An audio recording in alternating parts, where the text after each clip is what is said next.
Welcome back, everyone, to this week's Torah portion. And this week we are looking at a very short Torah portion. So remember, earlier in the year, we spoke about this is a leap year. And in leap years, certain Torah portions that usually is one Torah portion is divided into two Torah portions. And this week, we again have one of those portions that were divided into two. So we are studying Deuteronomy 31 and only the whole chapter of 31 today.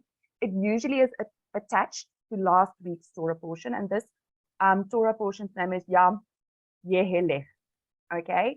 And it covers a few topics. I don't know, Alzan, do you want to start? Sure. So one of the things that really stood out for me in this Torah portion is that we have 3 times where God says not to be afraid. And I know all through the Bible, there are many places where God says, don't fear, don't fear. But for me, that really stood out. We know that God doesn't waste really states. So when he says something and he repeats it, and he says it a 3rd time, he's emphasizing that. And one of my favorite parts where he says that is in verse 6 to 8, and then verse 23 as well. I'm going to read both to you. So verse 6 to 8 says, be strong, be bold. Don't be afraid or frightened of them, for Adonai your God is going with you. He will neither fail you nor abandon you. I want to stop there because there's been so many times in my life where I have been afraid, where I haven't been bold, where I haven't been strong in my faith. And I think it's because we don't really understand the Father, and we don't understand the Father's heart. And there's a problem with our identity as his children, because he says he will never fail us and he will never abandon us. And I think if we can grab a hold of that truth, then we will be much more bold and strong when we face difficult things. And we know that we're all going to face difficult things. I mean, even the times that we are entering into, the things that are happening in the world, I truly believe this is also an end time message, because we are going to be confronted with scenarios, with choices, with things that are going to be scary. But God says, I'm not going to fail you. I'm not going to abandon you. And you need to stay faithful despite what you see, despite what you hear. I want you to stay faithful and strong. And, you know, if you had to pick anyone to go through a difficult time with, isn't God the best one to take you through it? Isn't that supposed to be the bolster to our faith? So that was really amazing. And then we see in verse 7, Moses summoning Joshua again and saying to him, be strong, be bold, for you are going with this people into the land Adonai swore to their ancestors he would give them. You will be the one causing them to inherit it, but Adonai, it is he who will go ahead of you. He will be with you. He will neither fail you nor abandon you. So don't be afraid or downhearted. And again in verse 23, it says, be strong, full of courage, for you are to bring the people of Israel into the land about which I swore to them, and I will be with you. So I think these 3 verses are actually something that we should print out and put up somewhere in our homes, because we're all going to go through times where we are going to feel scared, and we're not going to have any security. We're not going to know what's going to happen next. But God says it doesn't matter if you don't know what happens next. I'm going to be with you, and just be bold and be strong. Now, Tanya, when you and I spoke earlier, you had something profound to say about the bold and strong. Yeah, so before I get to the bold and the strong, I just want to add, we have this promise that God will never forsake us. But then if we read from verse 16, about 7 or 8 verses, it speaks about how when Israel go and take back the land, they will go back into sin, and they will go into idolatry, and that God will forsake them, and that he will leave them. And I listened to Lion and Lamb Ministries, and I don't know what Monty Judah's son's name is, but he did the Brit Harashah portion, which is in the New Testament, and he said something profound there. He said, how can God do both? How can he say, I will never forsake you, and then immediately after that, he says, I'm going to forsake you?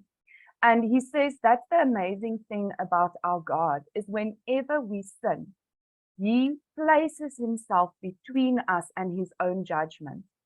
And so I wrote down here that he, Yeshua, stood between us and the judgment rendered, Yeshua did feel forsaken.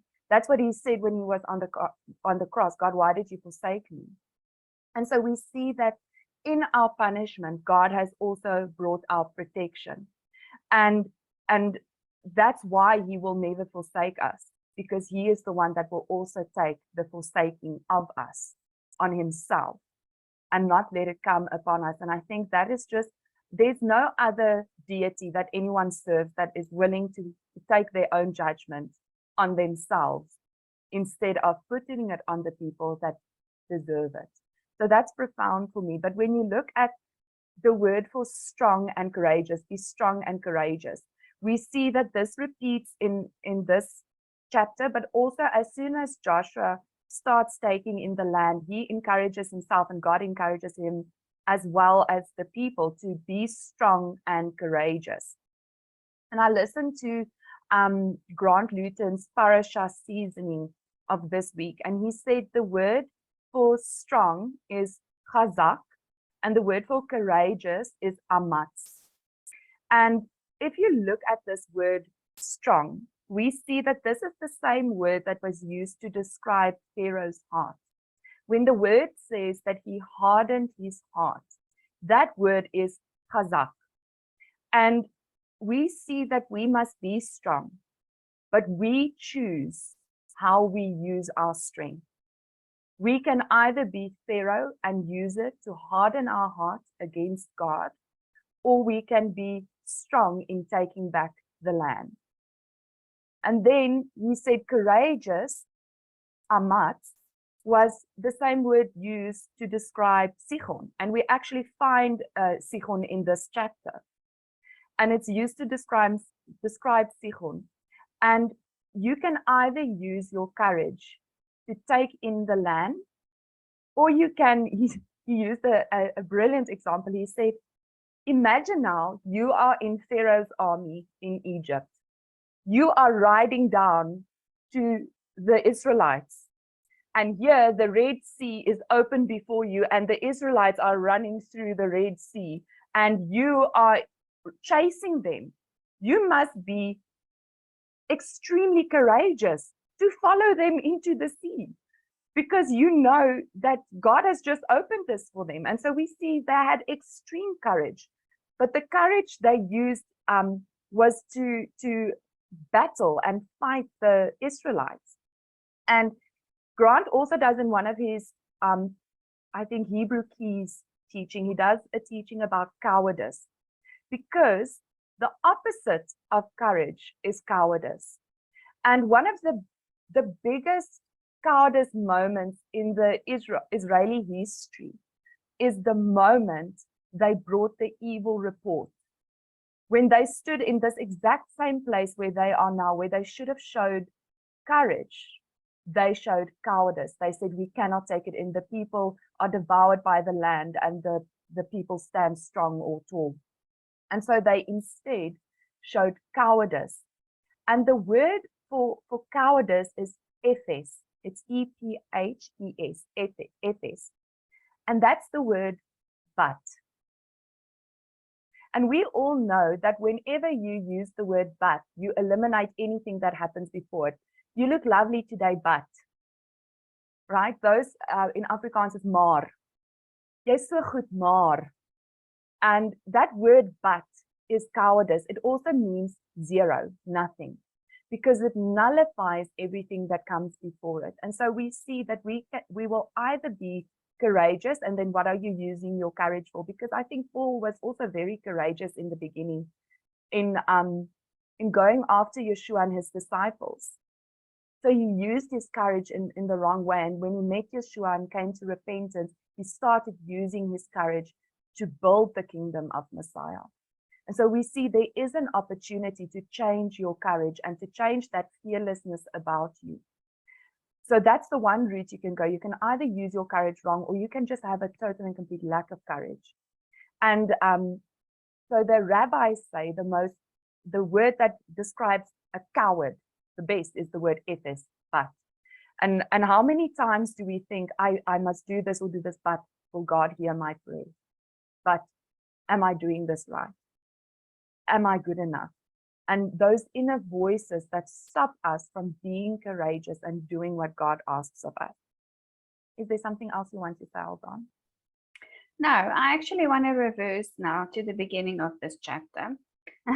Because something that kept on nagging at me, although it's a very short chapter, it starts off in verse 2 to verse 2. It says, it's Moses speaking, and he says, I'm 120 years old today. So some people say that was actually Moses' birthday, but it was also the day that he died.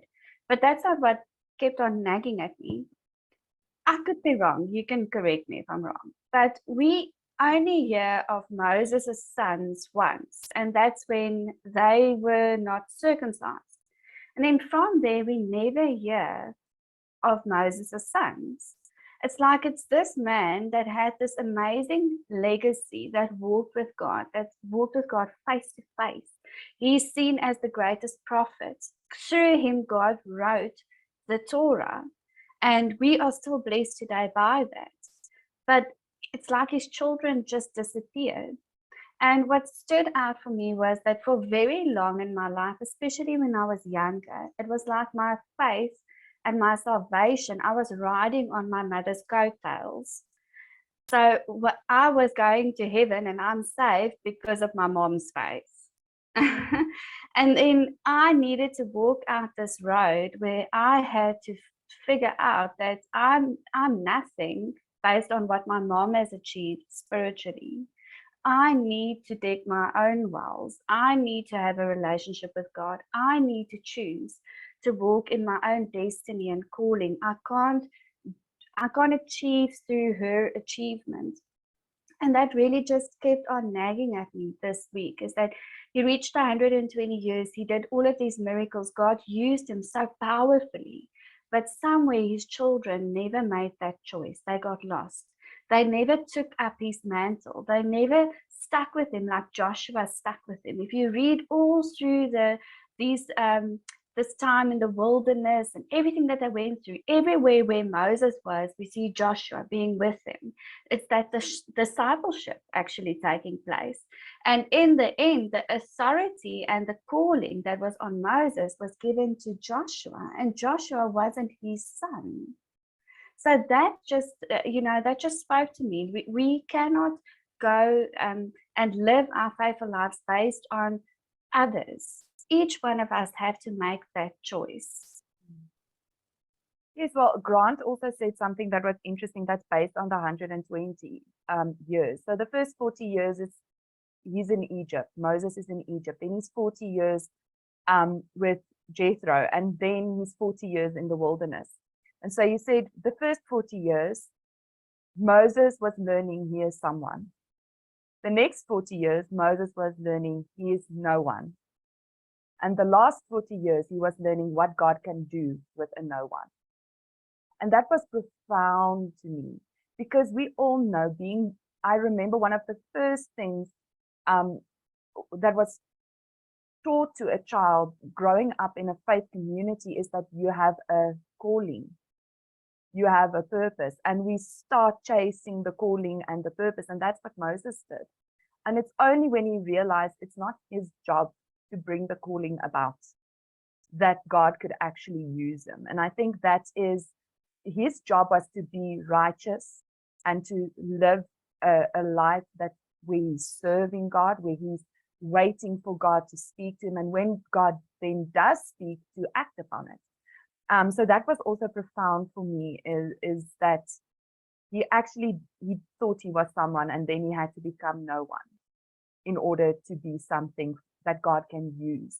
But the flip side is also, like, how many times are people told that see themselves as no one, that already has that humility in them, that they're not good enough, that God cannot use them. And Moses' life is just such a perfect example of that. Is exactly the type of person that God can use and does use. Yes, because then you're not getting the honor. Glory. It's not how clever you are and how good you are and the knowledge you have. It's really just God that gets the honor. Another thing that in this short portion stood out for me is every year, I don't know, it sometimes takes me longer, sometimes shorter, I embark on a journey of reading through the Bible. And I'm very passionate about reading the Bible from the beginning to the end. If I could go on a little rabbit trail, it baffles my mind that it's the only book that people will take and they'll read a little bit here and then they'll think they know what's going on. But if you read a story, you start at the beginning and you go all the way through. So I like reading the Bible from the beginning to the end. I'm not saying you cannot take a passage a day and go through it, but with that, take the Bible from the beginning and read it to the end.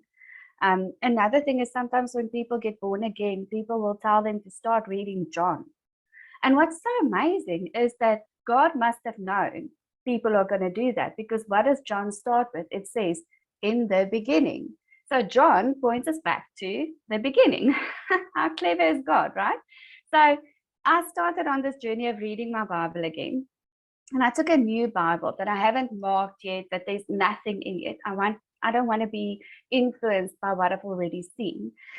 And the first thing I did was I took the 613 laws and I colored them differently in this new Bible, so that when I get to a passage, I can see, oh, wow, this is one of the 613 commandments.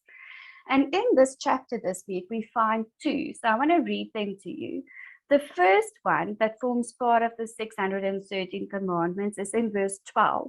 It says, assemble the people, the men, the women, the little ones, and the foreigners you have in your towns, so that they can hear, learn, fear Adonai your God, and take care to obey all the words of his Torah. How beautiful is that? It even tells us the foreigners. So it again reiterates the fact that this is not given to the Jews. This is given to everyone. And he commands us to assemble our children, our little ones, even if they cannot understand with their conscious mind, their spirits of faith. So we must read the Torah to them. And then the second one that forms part of the 613 commandments is verse 19. And this is one that I definitely have not done yet. Therefore, write the song for yourselves and teach it to the children of Israel. Have them learn it by heart, so that this song can be a witness for me against the people of Israel. So this song that we commanded to learn by heart is the song that we find in Deuteronomy 32, and it's the song of Moses.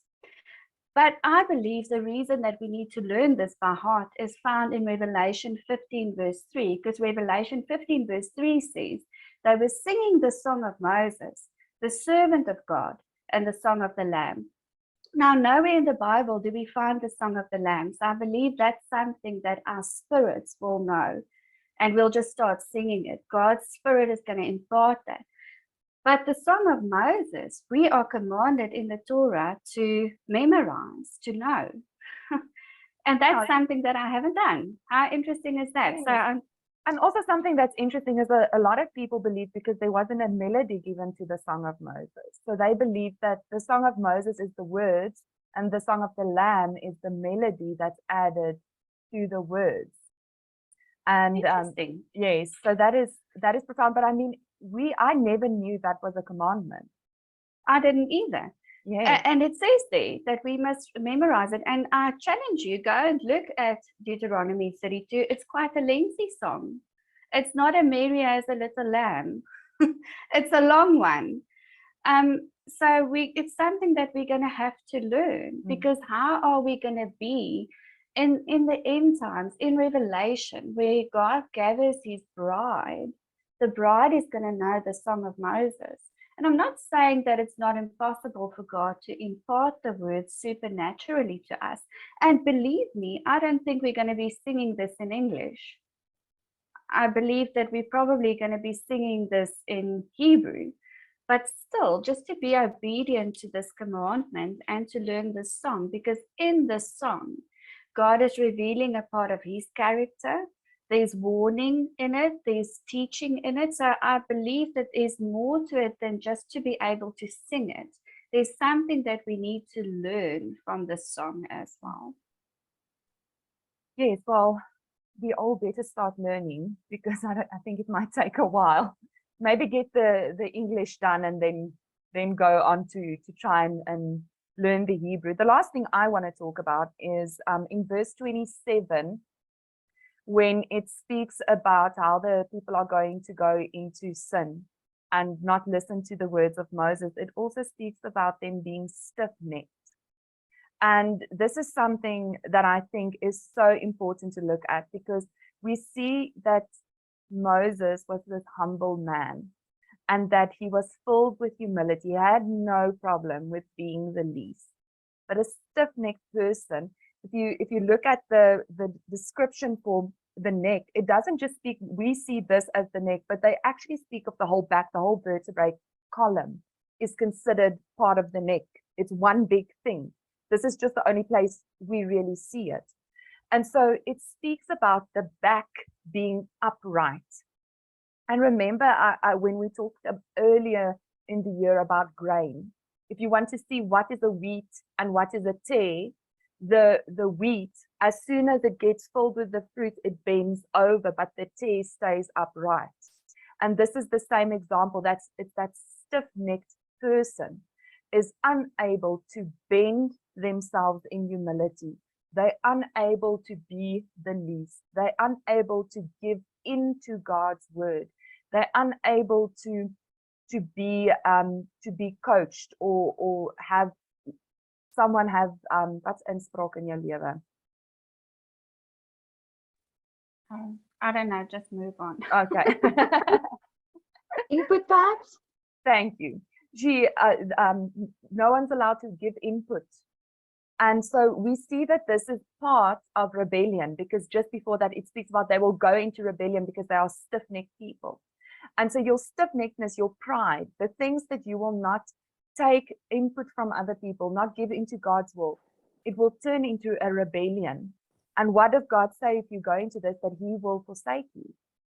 And you will ask, is this happening to me because God is no longer amongst us?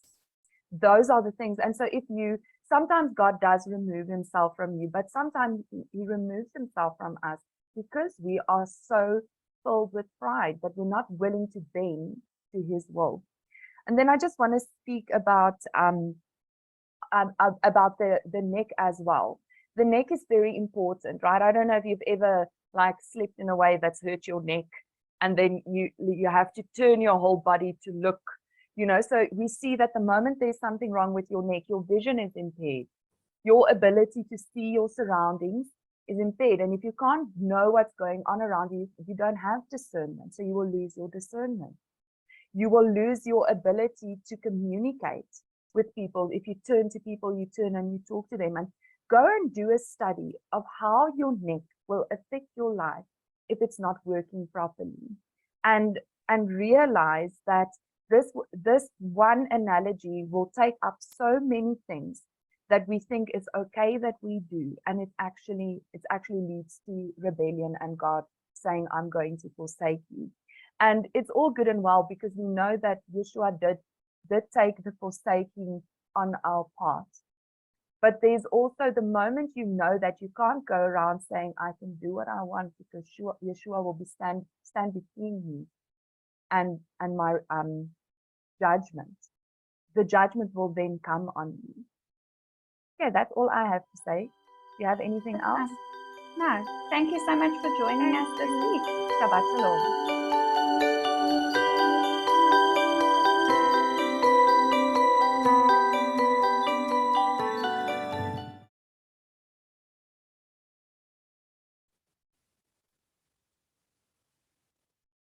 Welcome to this week's Bible study portion. And this week's portion is called Chukat, and it means statutes. Now we're going to look at this passage from Numbers 19 verse 1 to 22 verse 1.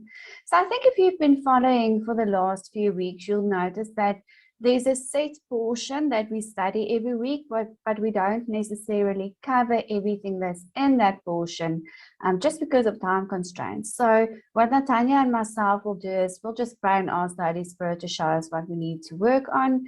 And also I just need to give credit where credit's due. Sometimes, people use